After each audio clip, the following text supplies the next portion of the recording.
Shalom adik-adik semuanya. Shalom. Waduh, puji Tuhan. Coba lambaikan tangan adik-adik. Wow, puji Tuhan, kakak senang sekali. Selamat berjumpa kembali dalam ibadah sekolah minggu kita hari ini. Nah, kakak ingin menyapa adik-adik yang berada di Bandung. Coba lambaikan tangannya. Waduh, rame sekali ya. Barangkali ada yang di Bekasi. Wah, iya puji Tuhan. Yang ada di Sibolga coba. Waduh, senang sekali puji Tuhan. Semua bersuka cita, amin. Amin. Adik-adik semua sehat? Sehat semua ya. Kakak ingin mendengar suaranya. Semua sehat? Sehat. Mari kita lambaikan sama-sama tangan kita. Iya, dan kakak juga ingin menyambut teman-teman, adik-adik semua yang baru bergabung bersama-sama dengan kita beribadah hari ini. Selamat datang buat adik-adik yang baru bergabung. Kita rindu agar adik-adik semua diberkati melalui ibadah ini. Mari adik-adik, siapkan hati kita untuk mengikuti ibadah dengan sikap yang sopan, tertib, dan sungguh-sungguh ya. Nah, kita akan mulai ibadah kita dengan dipimpin oleh Kak Mika. Mari kita berdoa.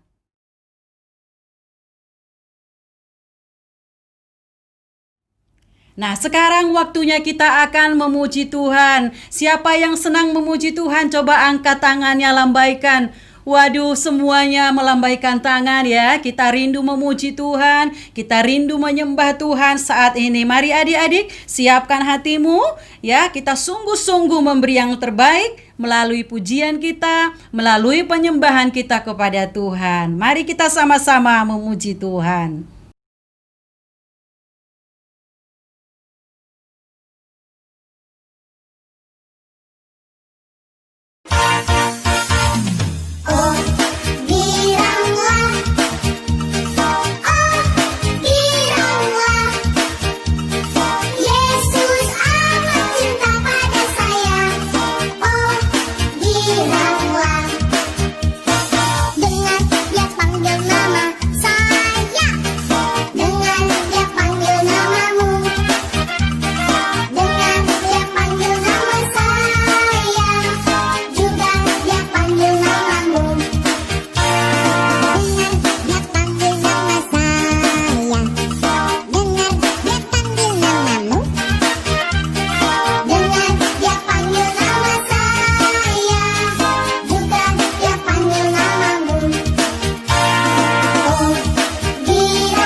Nah, saatnya sekarang kita akan mendengarkan firman Tuhan adik-adik. Siapkan hatimu untuk firman Tuhan, buka hatimu dengan sungguh-sungguh mendengar firman Tuhan supaya kita semua diberkati.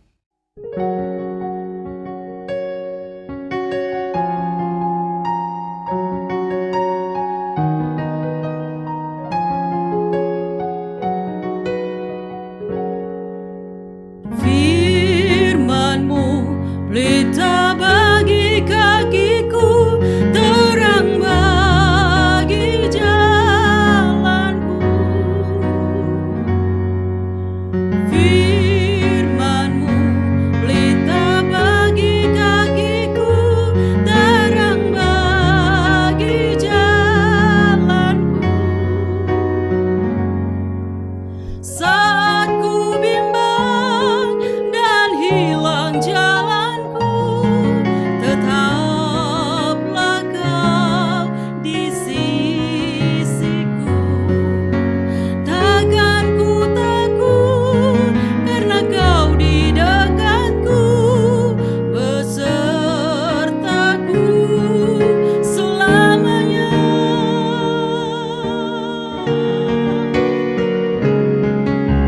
Firman-Mu pelita bagi kakiku, terang bagi jalanku.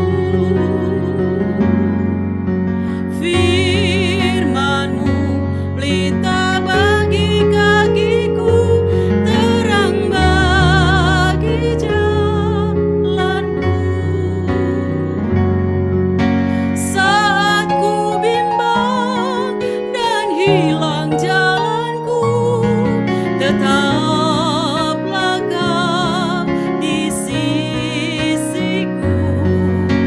Takkan ku takut, karena Kau di dekatku, besertaku selamanya.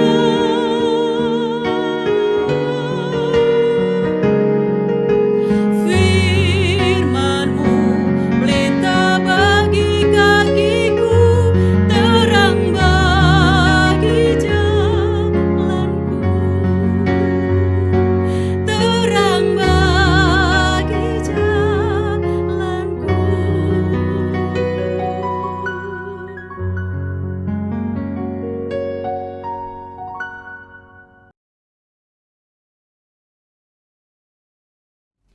Shalom adik-adik yang dikasihi Tuhan. Apa kabarnya? Luar biasa ya tentunya. Nah, tibalah waktunya kita saat ini untuk mendengarkan firman Tuhan. Mari kita siapkan hati kita dengan sungguh-sungguh supaya firman Tuhan yang boleh kita dengar hari ini boleh kita mengerti, boleh kita pahami dengan baik dan kita bisa melakukannya di dalam hidup kita setiap hari. Adik-adik yang dikasihi Tuhan, siapa yang menyadari bahwa hidupnya sungguh disayang oleh Tuhan? Ayo angkat tangannya adik-adik. Wah, semua angkat tangan ya. Ya, Tuhan Yesus sangat sayang kepada adik-adik. Tuhan Yesus rindu untuk memberkati adik-adik semuanya. Dan Tuhan Yesus juga rindu untuk memberkati adik-adik. Rindu juga boleh memakai adik-adik untuk melayani Dia. Nah, coba kita buka satu ayat ya. Kita baca sama-sama ayat ini yang menyatakan bahwa Tuhan itu sungguh mengasihi adik-adik ya. Mari buka Markus 10 ayat 14. Kita sama-sama baca. Ketika Yesus melihat hal itu, ia marah dan berkata kepada mereka, "Biarkan anak-anak itu datang kepadaku, jangan menghalang-halangi mereka, sebab orang-orang yang seperti itulah yang empunya kerajaan Allah." Nah, siapa yang mau diberkati oleh Tuhan? Angkat tangannya. Wah, semua diberkati Tuhan ya. Hari ini kakak akan bercerita tentang seorang anak yang sangat diberkati oleh Tuhan. Ya, seorang anak yang mulai dari kecil sudah tinggal di bait Allah. Ya, dia sangat diberkati Tuhan. Dia semakin besar dan Tuhan menyertai dia. Kira-kira ada yang tahu siapa dia? Coba angkat tangan, ada yang tahu? Oh ya, namanya Samuel. Nah, mari kita buka Alkitab kita lagi ya dari 1 Samuel pasal 2 ayat 26 tentang Samuel ini, yaitu kita sama-sama baca ya adik-adik. Tetapi Samuel yang muda itu semakin besar dan semakin diberkati, disukai baik di hadapan Tuhan maupun di hadapan manusia. Kemudian 1 Samuel 3 ayat 19, dan Samuel makin besar dan Tuhan menyertai dia dan tidak ada satupun dari firman-Nya itu yang dibiarkannya gugur. Pada hari ini adik-adik, kakak akan memberikan judul cerita kakak, anak yang diberkati Tuhan. Melalui Samuel ini kita akan belajar ya banyak tentang sikap sifat hidupnya yang mana dia sangat menyenangkan hati Tuhan, ya sangat menyenangkan hati orang-orang yang ada di sekitar dia. Nah, adik-adik tahu apa arti Samuel? Ya, Samuel itu adalah artinya pemberian Tuhan, ya, pemberian Tuhan. Nama ayahnya adalah Elkana, nama ibunya Hana, keturunan Lewi yang tinggal di Efraim. Adik-adik harus tahu ya. Nah, kenapa Samuel disebut pemberian Tuhan adik-adik? Karena pada waktu Hana ibunya berdoa terus meminta kepada Allah supaya dia memiliki seorang anak. Dan jika doanya dikabulkan oleh Allah, maka anak itu akan diserahkan untuk melayani Allah di rumah Tuhan. Nah, kita buka Alkitab kita tentang hal itu. 1 Samuel ayat 1 Samuel pasal 1 ayat 27 maksudnya ya. Untuk mendapat anak inilah aku berdoa, dan Tuhan telah memberikan kepadaku apa yang kuminta daripadanya. Maka aku pun menyerahkannya kepada Tuhan. Seumur hidup terserahlah ia kiranya kepada Tuhan. Lalu sujudlah mereka di sana menyembah kepada Tuhan. Nah, dari firman Tuhan ini kita tahu bahwa mulai dari kandungan ya, Ibu Hana ini sudah menyerahkan Samuel kepada Tuhan untuk melayani Tuhan. Mengapa sih si Samuel disukai di hadapan Tuhan dan juga di hadapan manusia? Ya, karena apa adik-adik? Karena hidupnya selalu menyenangkan hati Tuhan. Hidupnya selalu menyenangkan hati orang-orang yang ada bersama dia pada saat itu. Nah, pada hari ini ya, kita akan belajar 4 hal yang patut kita teladani, yang patut kita tiru dari hidupnya Samuel. Kenapa dia selalu menyenangkan hati Tuhan dan kenapa Tuhan memberkati dia? Yuk kita belajar sama-sama ya. Yang pertama, ya, kita baca sama-sama ya adik-adik. Apa tulisannya di sana? Bertanggung jawab. Sama-sama sekali lagi, bertanggung jawab. Nah, di dalam Alkitab dicatat, Samuel itu sejak dari kecil sudah melayani di rumah Tuhan. Ya, kira-kira apa yang dia lakukan di rumah Tuhan? Ya, bisa jadi dia membersihkan ruangan di dalam rumah Tuhan ya. Kemudian menghidupkan dan mematikan lampu. Ini ada ayatnya. Coba kita buka 1 Samuel ayat 3 pasal 3 ayat 3. Kakak aja yang membaca, coba diikutin sama-sama ya. Lampu rumah Allah belum lagi padam. Samuel telah tidur di dalam bait suci Tuhan, tempat tabut Allah ya. Dia menghidupkan dan mematikan lampu. Kemudian apalagi tugasnya yang lain kira-kira adik-adik? Coba buka 1 Samuel pasal 3 ayat 15, yaitu Samuel tidur sampai pagi, kemudian dibukanya pintu rumah Tuhan. Nah, antara lain seperti itu kira-kira tugasnya di dalam rumah Tuhan.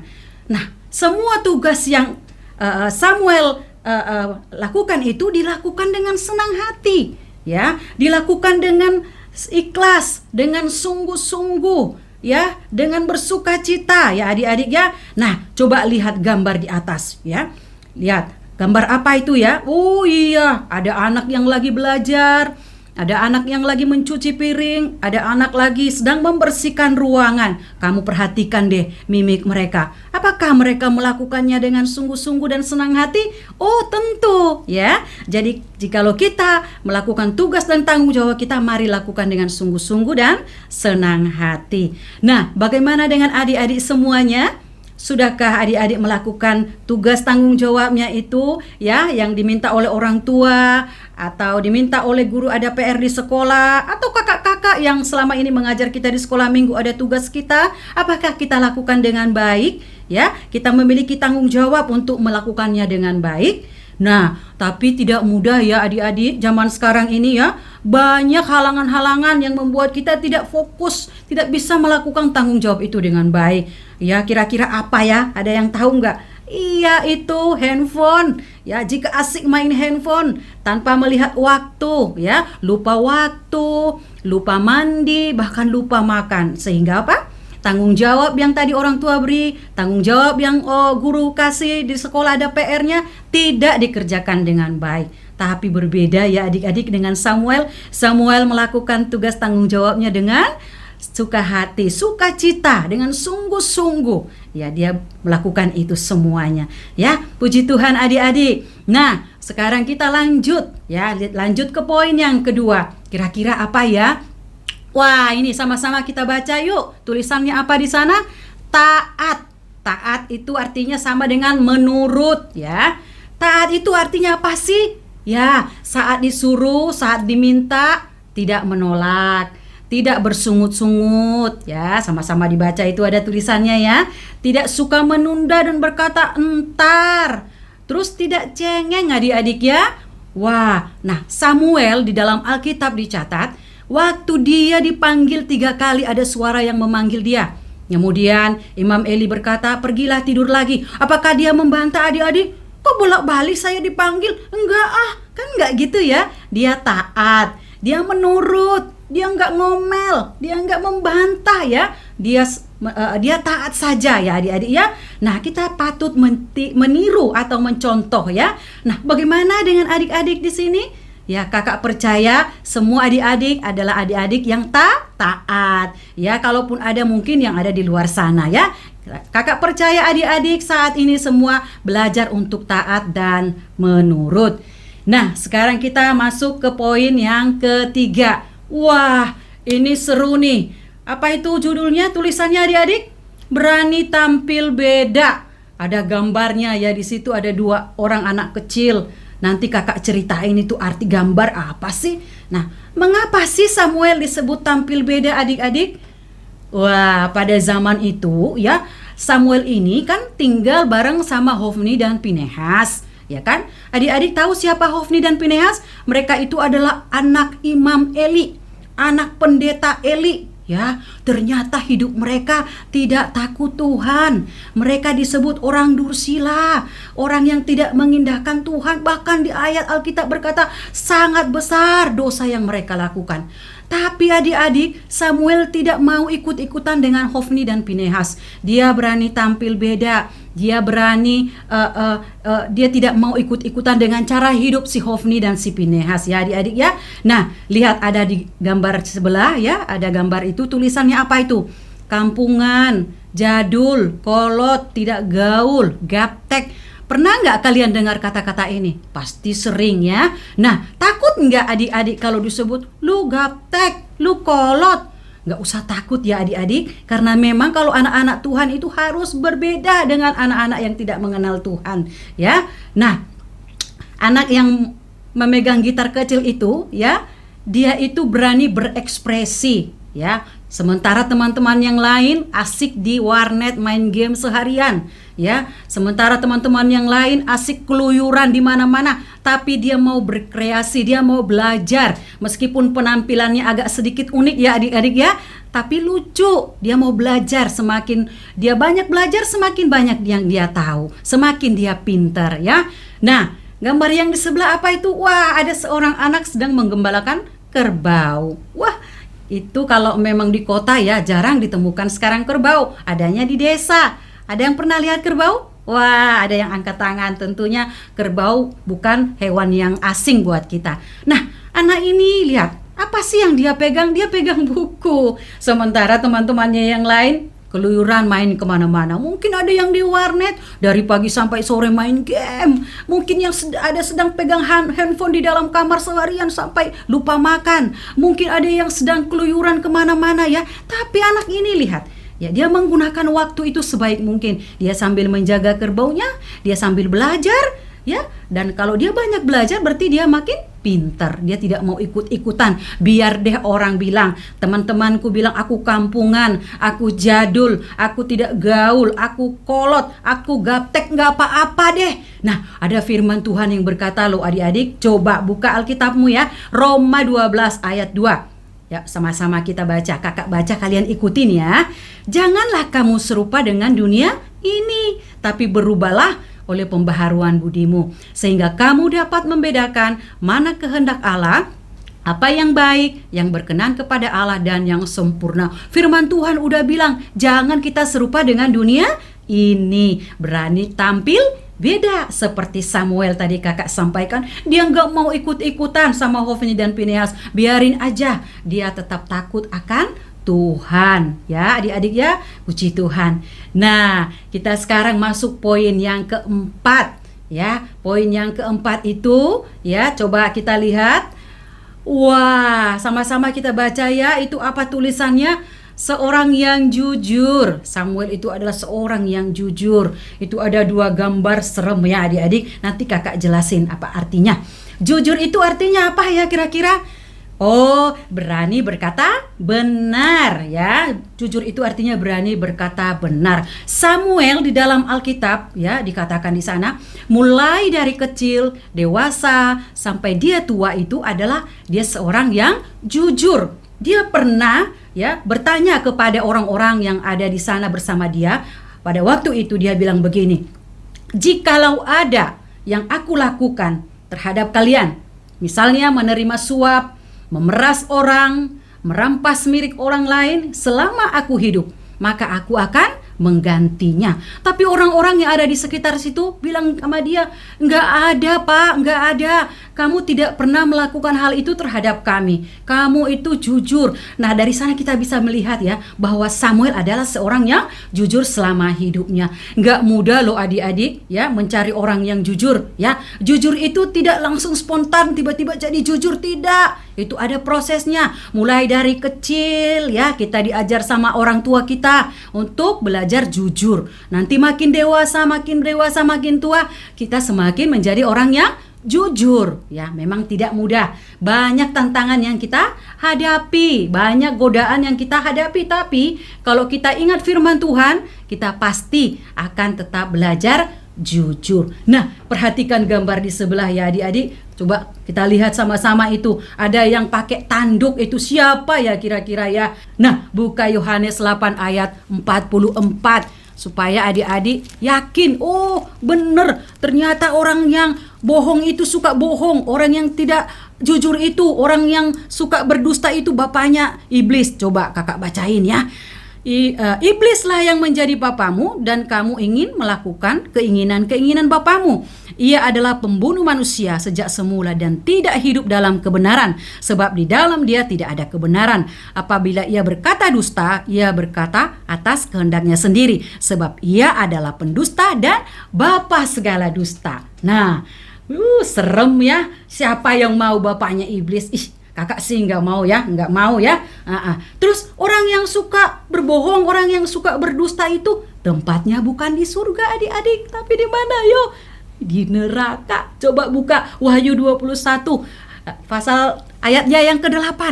Wah, ini lebih serem lagi ya.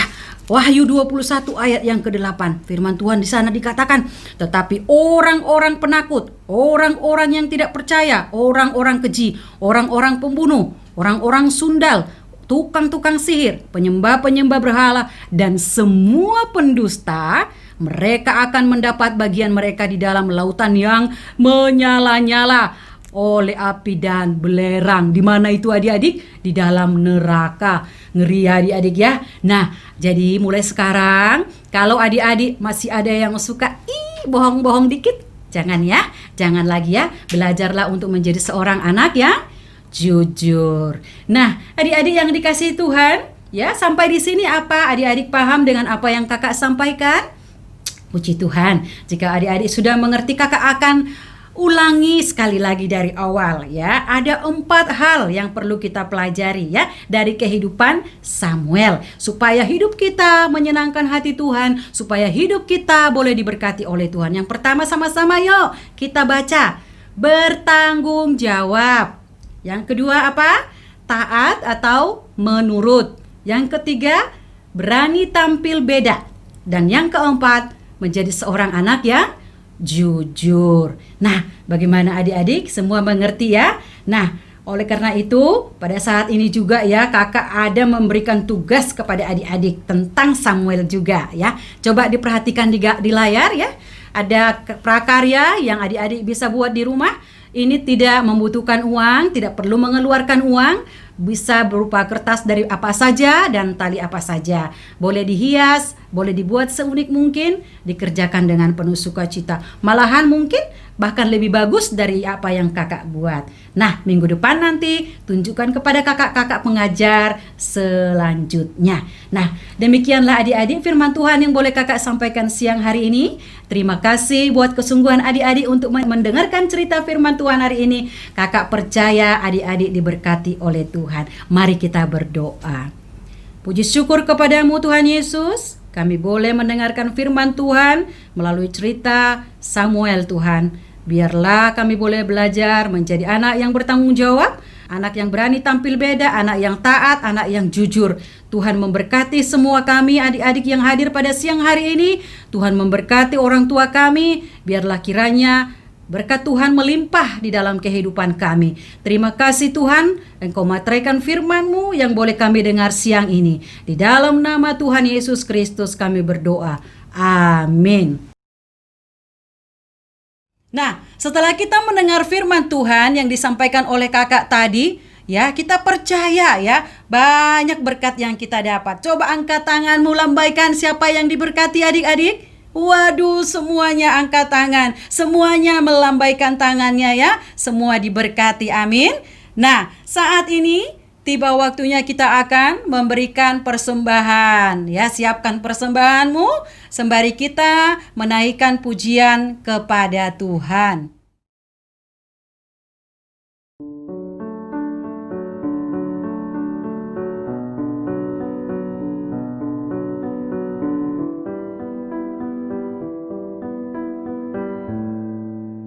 Betapa hatiku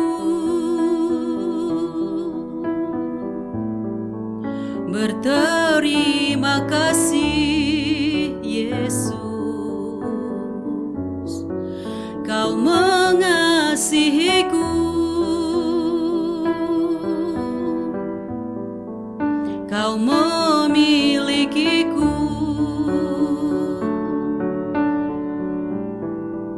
Hanya ini Tuhan persembahanku, segenap hidupku, jiwa dan ragaku, sebab tak ku miliki harta kekayaan yang cukup berarti untuk ku persembahkan. Hanya ini Tuhan permohonanku, terimalah Tuhan persembahanku, pakailah hidupku sebagai alat-Mu seumur hidupku.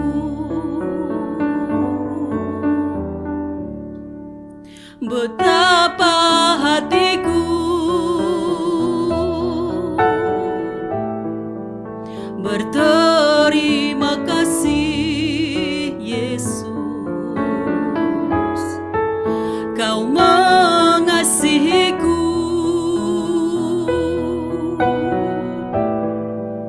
Kau memilikiku.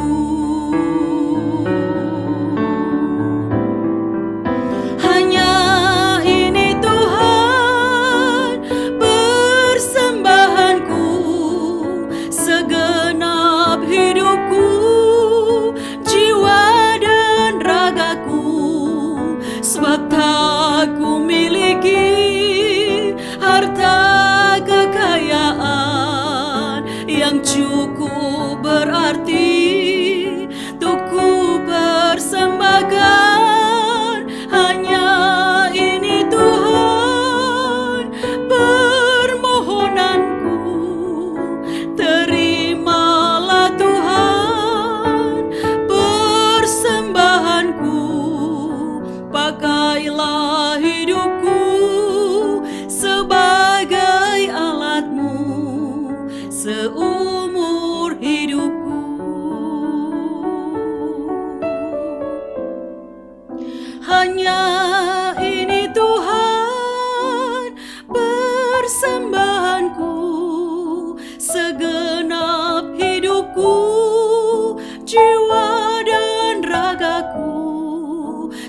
tak ku miliki harta kekayaan yang cukup berarti untuk ku persembahkan. Hanya ini Tuhan permohonanku, terimalah Tuhan persembahanku.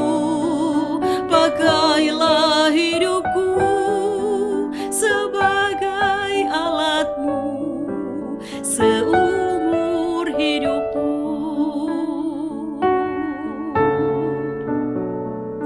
Pakailah hidupku sebagai alatmu seumur hidupku.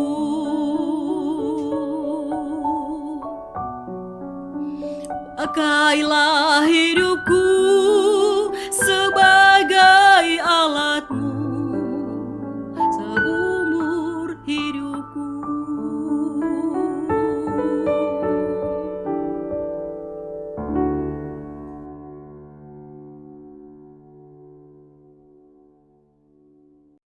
Kita akan menutup ibadah kita. Kita sudah memuji Tuhan, kita sudah menyembah Tuhan, kita sudah memberikan persembahan kita, dan kita juga sudah mendengarkan firman Tuhan. Mari kita berdoa bersama-sama. Lipat tanganmu, tutup matamu.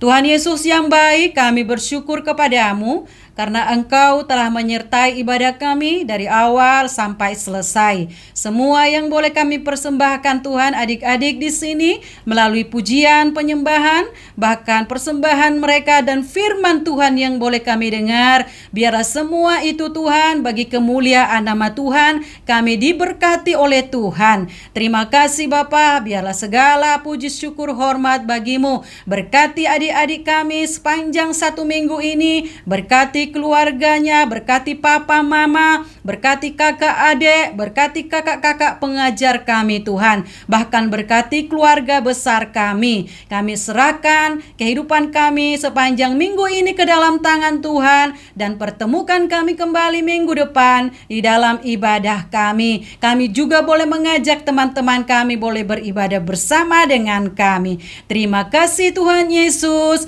Kami mengucap syukur di dalam nama Yesus, sama-sama katakan amin. Nah, adik-adik yang dikasihi Tuhan, ada pengumuman dari kakak. Yang pertama, ya, mengingatkan adik-adik untuk tetap ibadah minggu depan. Ya, jangan lupa ajak teman-teman yang lain ya. Nah, coba kakak tanya nih, minggu yang lalu kakak Risma sudah mengajar tentang apa? Ada 2 hal yang disampaikan oleh kakak Risma. Masih ingat adik-adik? Yang pertama, apakah adik-adik sudah bercerita tentang kabar baik itu?